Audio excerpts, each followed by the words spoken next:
glamorous, tall, elegant Rotarian in our midst. And by now everyone knows that she's a renowned doctor. But I'd like to say that Vishaka Shivdasani, Dr. Vishaka Shivdasani, is a doctor with a difference. Instead of loading you with medicines, she actually helps you reduce your medication. And I'm not sure the pharmaceutical companies would be too thrilled about that. But Dr. Vishaka has been practicing as a family physician for 20 years, and over the last 10 years, her focus has been on longevity, which is the topic of today's talk. She specializes in reversal of chronic lifestyle diseases such as diabetes, fatty liver, PCOS, obesity, and others, using a combination of lifestyle and medication.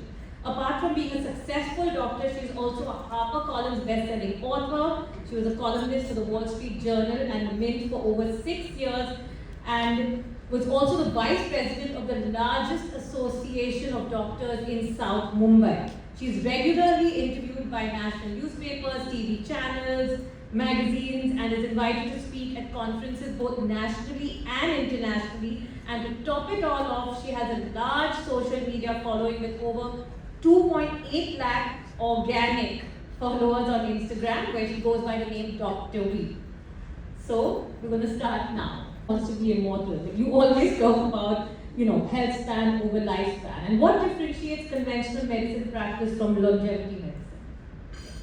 So the average lifespan in India 30 years ago was about 60 years. Does anyone know what the lifespan is today? The average lifespan? It's about 72 to 73. In urban India, it's even higher, which means modern medicine has done great, and emergency medicine has done fantastic work to help us increase our lifespan. But has it been able to do much for our health span? The answer, sadly, is no. The last decade of life is the one that is spent with, battling with complications of diabetes, of heart disease, dementias, different kinds of cancers, and that is where the conversation then shifts from lifespan to health span. Now, if I were to ask you, I can, someone can make you live to a 90 to 100 years, being very mobile, being, able to recognize your kids and travel the world. Who wouldn't want to live that extra decade, 2 decades? All the hands will be up. But if I change that question and I say, we'll make you live till you're 90 or 100, but you'll be attached to a bedpan, you'll have a catheter in you, you'll spend the last decade just visiting different specialists, I can guarantee all those hands will be down. That is where we talk about longevity and health span, just not lifespan. Conventional medicine is brilliant. It's brilliant in taking care of acute diseases. It's brilliant in taking care of diseases once it's appeared. Longevity asks a different question. It says, what can we do 10 years, 20 years prior to you having got diabetes, prior to you having developed obesity, which is a disease, or heart disease? And then we address that. And that is a fundamental change in narrative and the way we treat our patients. Wonderful. As you always say, Dr. Vishaka, you must add years, you must add life to your years. Not years to your life. Years I always to your say life. that. That is so well said.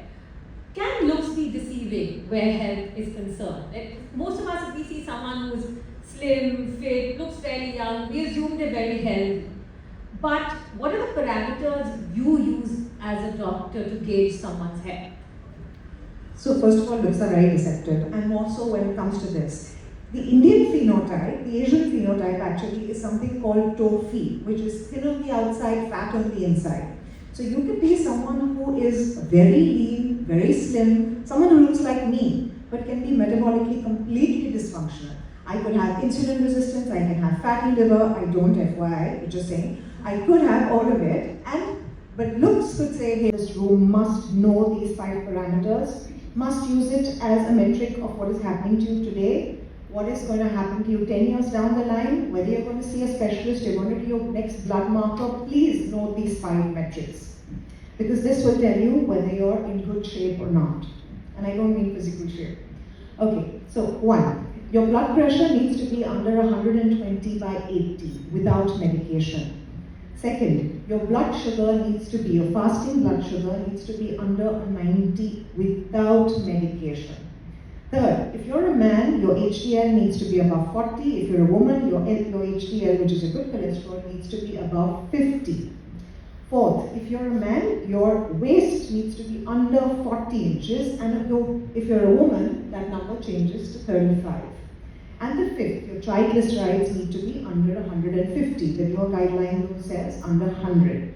Now, if 3 of these 5 are not in these ranges, then you are what we call metabolically broken or metabolically dysfunctional or have metabolic syndrome. Every single conversation in any room, in any world, in any print media that you read, you watch, whether it's today, 10 years later, everything should eventually be how close am I to these metrics? What can I do to get close to these metrics? In the US, only 12% of the people are metabolically healthy. 12%. We don't have Indian numbers as yet.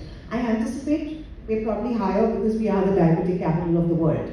So we are obese and we are metabolically dysfunctional. But the closer you get to these numbers, the fitter you are going to be, the healthier you are going to be. Wow, maybe it's a good thing we don't have numbers for India yet. It will be pretty alarming. I'm sure everyone's going to take a measuring tape and measure their circumference now. But you should go back and look at your blood work and even your abdominal girth. What are the earliest warning signs that you're aging faster than you should? So there are 2 kinds of aging. One is chronological age and one is biological age, right? Chronological age is the number on your passport. You can't change that. That's your birthday. Biological age is how fast your cells are aging. What is the age of what is the biological age of your cells? And how can you know that? Of course you can know that through the metrics that I have just spoken about. But clinically, you can actually tell. See, to give you an example, if you were to look at, say, Anil Kapoor, who looks probably 20 years younger than he is and he looks so fit. And if you look at his brother, who probably looks like his father, both have the same genes, both are more or less the same decade, but why do they look so different? So you need to understand in your own health trajectory, how are you today as opposed to what you were even a year ago, forget a decade ago. Is there anything different? Is your strength, is your strength poorer or lower than what it was 6 months ago? Are you not waking up feeling healthy? Are you waking up feeling groggy? Are you having a problem falling asleep? Do you feel really sleepy 2 hours after you eat a meal? A lot of people come and say, I just need to take that siesta.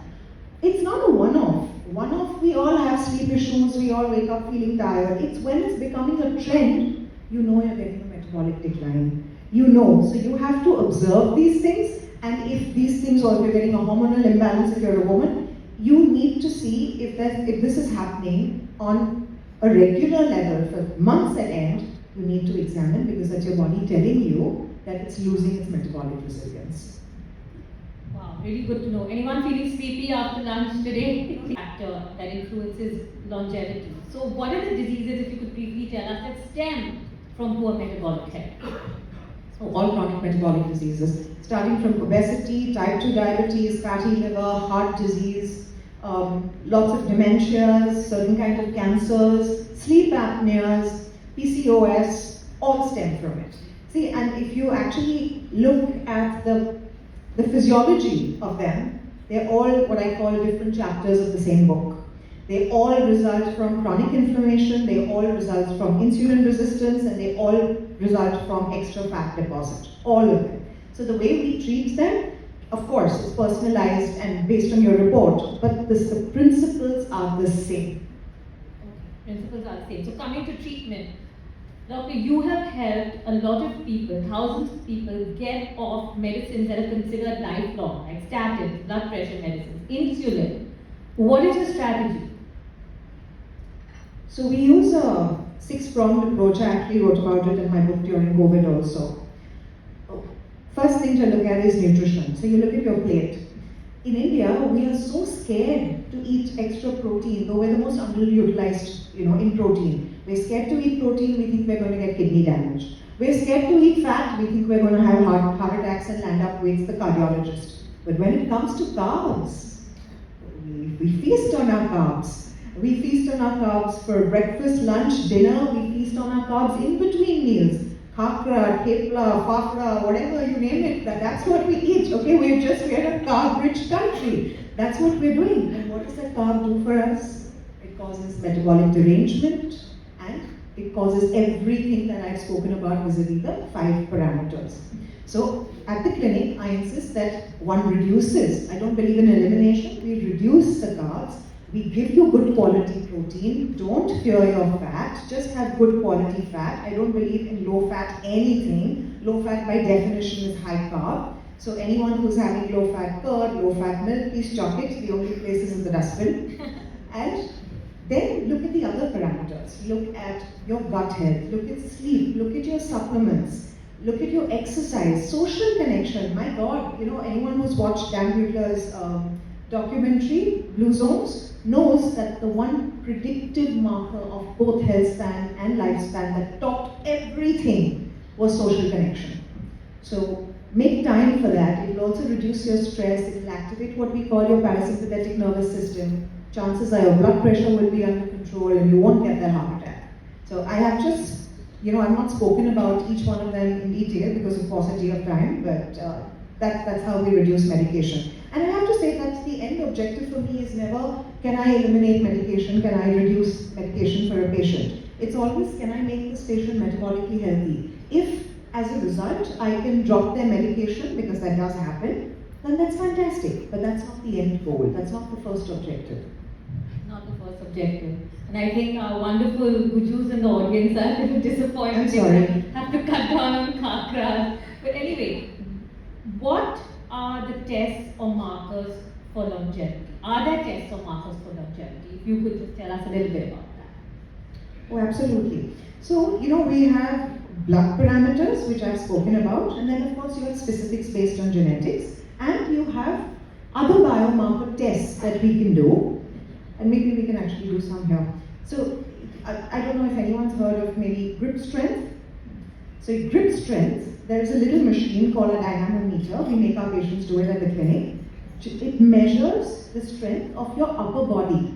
And it tells you how you're aging today and where you are, same thing that I've been saying, and what your future may look like.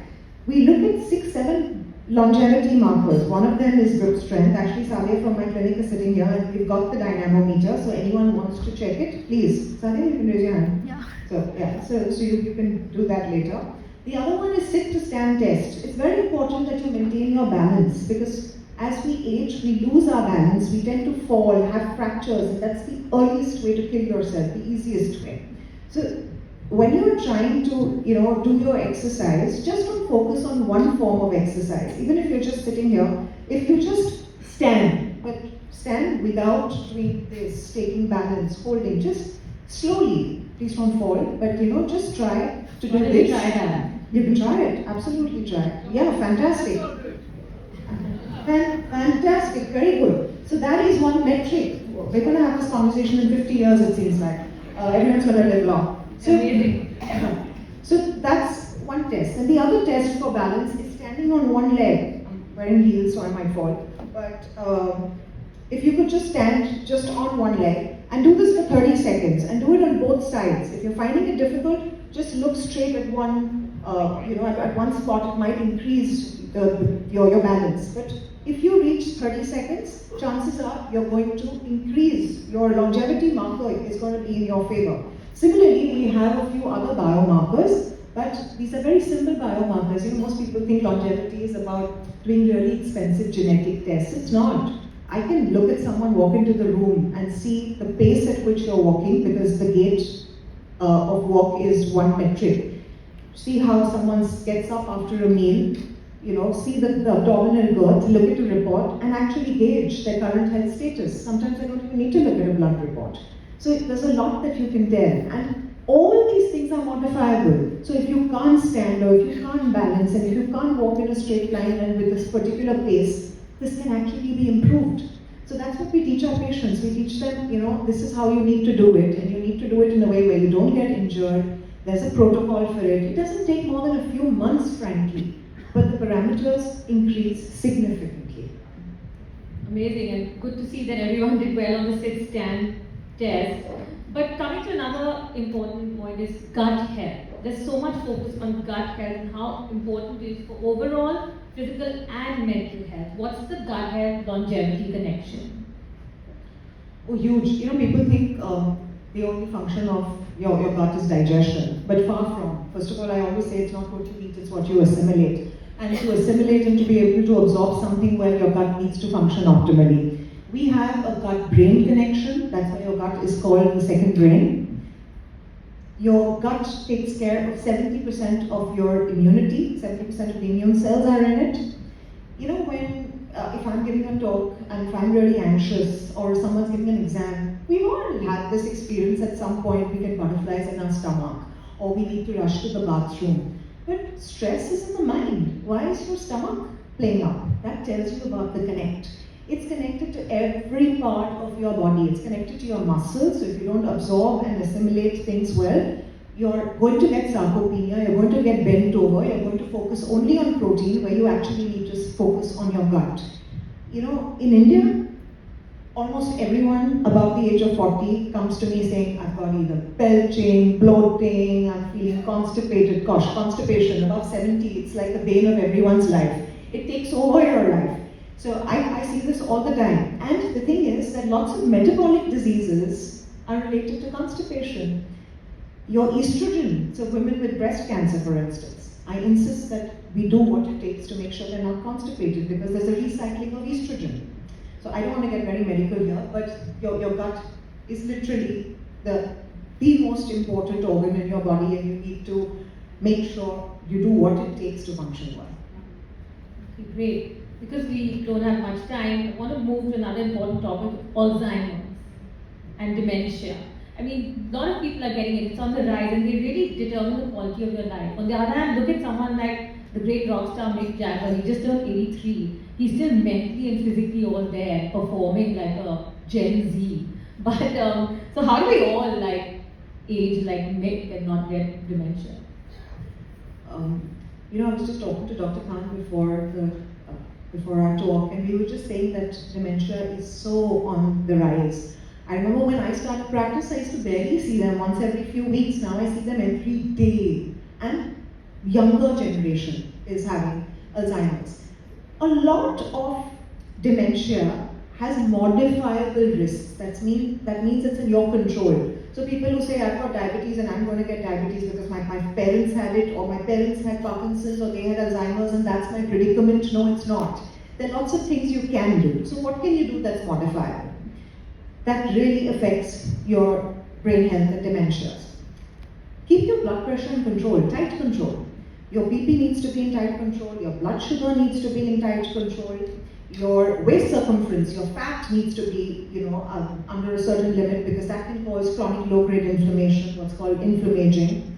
You need to stop smoking, you need to stop drinking. At the cost of losing brownie points here, I'm going to tell you even one drink is shrinking your brain cells. So that needs to go. And what can you do? You can exercise. Exercising, and you're not very happy with me. Exercise increases something called BDNF, which is brain-derived neurotrophic factor, which can actually really help your neurons and can keep you agile and cognitively all there. So there are lots of things that you can do that are in your control. So stop saying that, my parents have this certain disease and that's my predicament, because that's only 20%.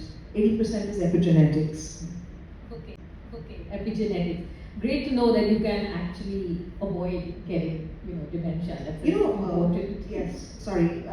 I'm going to ask people in this room. I'm going to just give you 3 words. Jagger, since we spoke about Mick Jagger. Rain, bicycle. We'll come back to it. No cheating, no writing on your phones. We'll come back to it.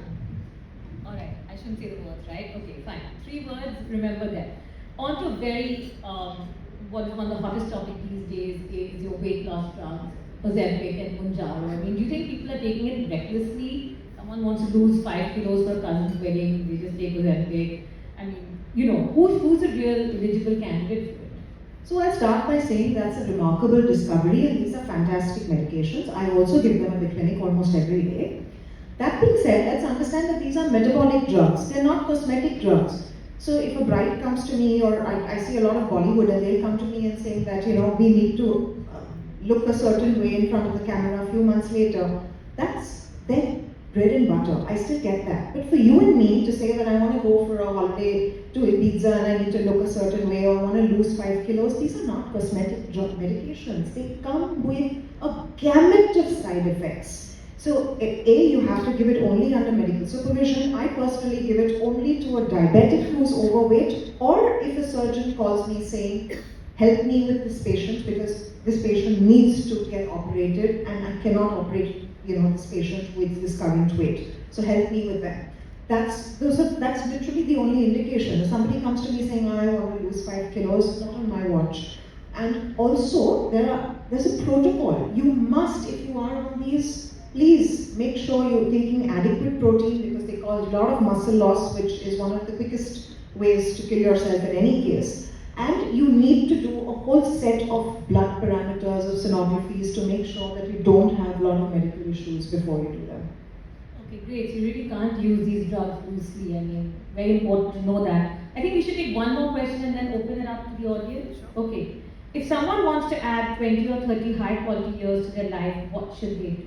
Okay, I'll make the answer short then. Build your metabolic resilience. Go to the gym. Build your muscle because your muscle is your organ for longevity. It's like a sponge that takes in all your. So if you're someone who likes to eat sugars and likes to, enjoy their carb meal, make sure you burn it off and build your muscles because it absorbs all the insulin. It will keep you metabolically healthy and it'll prevent you from falls that we spoke about. So you'll live not only just a better quality of life, you'll live a longer life. Great. Thanks, Dr. Vishaka, for helping all of us, millennials, Gen X, and boomers, helping all of us to become Gen Z. Thank you so much. Thank you for having me. Yeah. So let's open up to questions because we don't have that much time. Yeah. Very interesting. Thank Two you. very quick questions. You want to What? give me the mic? I'll speak loud. Okay. What about veganism? And why is the mind not willing when the body is willing? Okay, so again, no brownie points for me here, but I'm not a fan of being vegan at all. Vegetarian is a different thing, but being vegan, I see patients every single day who are very nutritionally depleted. So you will get your B12 deficiencies, you will get protein deficiencies, you will get a lot of hair fall, weakness, sarcopenia even, all of that. So then the only way, when you watch movies saying that so-and-so is still so fit, being vegan, is because they're taking a copious amounts of supplements. And that's not how you want to live your life. Your second question was? Why is the mind not willing when the body is? Why not Why do you willing feel for what? lazy to go to the gym? So exactly what I said. I said, look at the pattern. So if you want to work out, say in the morning, and your mind is not willing, go backwards. Have you not slept well? Why have you not slept well? Have you had caffeine too close to sleep time? Have you exercised too close to sleep time? Have you had alcohol? So go back and your body will tell you why you're not. So it's not a question of willpower anymore. You're changing your physiology. Thank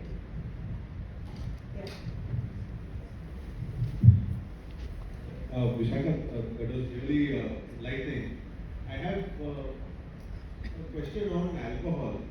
I read somewhere that beer is good for the kidneys and tequila is the best spirit, the healthier one. So can you shed some light on that? You missed out red wine being good for the heart. So most of these studies are sponsored by alcohol distilleries. Like the study on red wine is sponsored by most of the owners of wineries. If you're trying to tell me that you said beer is good for kidney stones, Yes. but I can give you 10 options of medication, non-medication to help with those kidney stones, which are not going to also make you metabolically dysfunctional. So this is exactly like I said this in a podcast recently. Someone said, "Oh, we must drink fruit juice in the morning because we're depleted in iron." But so your iron level is going to go up, but you're going to get a host of other problems. So let's not focus very narrow and look at health at large. Yeah.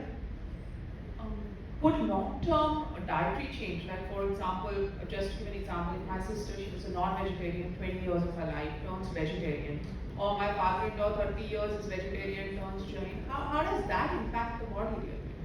It doesn't really, as long as you keep the macros more or less okay. It's a myth that if you're vegetarian, you can't get enough protein. You just have to combine your protein correctly, and you're good. So if someone's been non-vegetarian and thinks, what is the only difference really? It's the meat, which is protein. Everything else is there in vegetarian sources. You're going to get your fiber, you're going to get your vitamins, your antioxidants, probably even more. So I don't think the transition is a problem. Hi, lovely talk.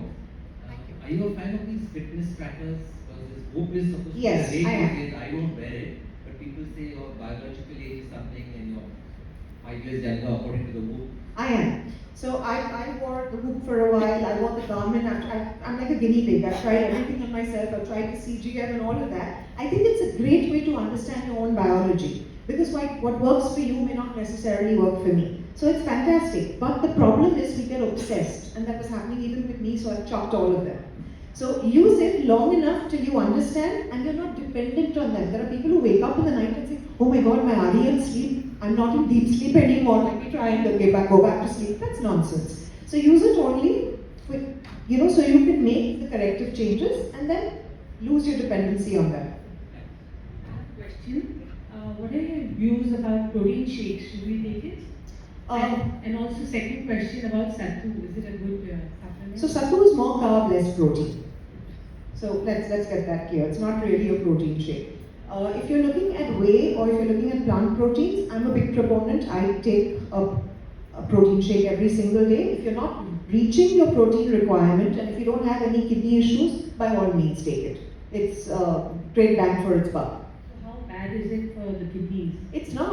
It's a myth. So unless someone has got end-stage kidney disease, or if you've got some other medical problem for which I can't even think of another medical problem, which you can't take it, or maybe your gut is really in poor health and you can't absorb the protein because that's common.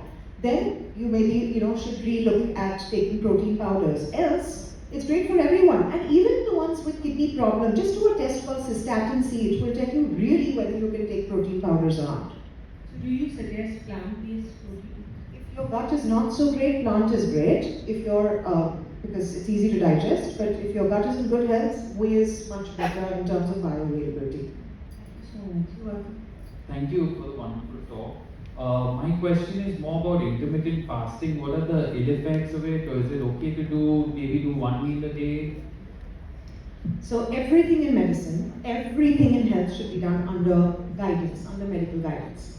Absolutely, just because it's a trend, because some influencer is saying it's on WhatsApp or it's on Instagram, so it should work for you, is wrong. Intermittent fasting per se, I think is fantastic, but you cannot do it 7 days a week. There's something called metabolic flexibility, and you have to teach your body to go from burning carb to burning fat, which means you do it a few days and then you actually eat an extra meal on purpose, like a plan, so that your body can be metabolically resilient. I do intermittent fasting. I am doing intermittent fasting today because I feel I'm cognitively the sharpest when I don't eat. So my last meal was 8 p.m. last night and I'll have my lunch after this talk. So I do it, but you do it about 3 days a week, 4 days a week. I think it's great. I think doing 7 days can actually backfire. There are lots of pros and cons. People who've got sarcopenia should not do it. Menopausal women ideally should not do it because we're anyway low in protein and muscle mass. It's very difficult to get your protein in a short window. OMAD, what you said, 1 meal a day, should not be done with patients who've got thyroid issues, should not be done by menopausal women. So there are lots of caveats and pros and cons for everything. But done correctly, it can do you a world of good. Yeah, there's a concept of biohacking which has come up, and the human elements. A lot of people are into Yeah. how you preempt your biomarkers or genetic issues will come up. So it's quite effective. With this technology coming up. Well, I tell you that first of all, biohacking is a very loose word. There's a whole umbrella of biohacking. I'm giving a talk. There is a big, if anybody is interested, it's the largest longevity summit in the country happening at the Fairmont on the 15th, and there'll be like 30 global leaders speaking at that. I will also be speaking on gut health. And I will be talking about biohacking, biomarkers, all of that. This is in the stage of inception. There are no clear-cut, long-term studies to show that it's actually working or not working for you. So if something is going to actually move the needle, we need studies for it. That will take time. Till then, you take it with a pinch of salt. But there are a lot of other few biohacks that really work, like walking for 10 minutes after you eat food really works for any diabetic to reduce blood sugar. That's a biohack. So it depends on what kind of biohacking you're talking. If it's something that's not going to really, affect you adversely, go ahead and try it. Do it. Thank you very much, Doctor. The last question, we'll take that. Yes. You spoke so much about gut health. So what do we do simply on a daily basis to improve Come our watch gut? my talk. It will take me about 2 hours. Should we recall the words? The 3 words you gave. Oh, come on, yeah, 3 words. What are the 3 words? Rain, bicycle. Well done, well done. Look, I'm going to meet the same crowd 3 decades from now. Now that we've heard you, I have a gut feeling we live longer. What a fantastic way to end.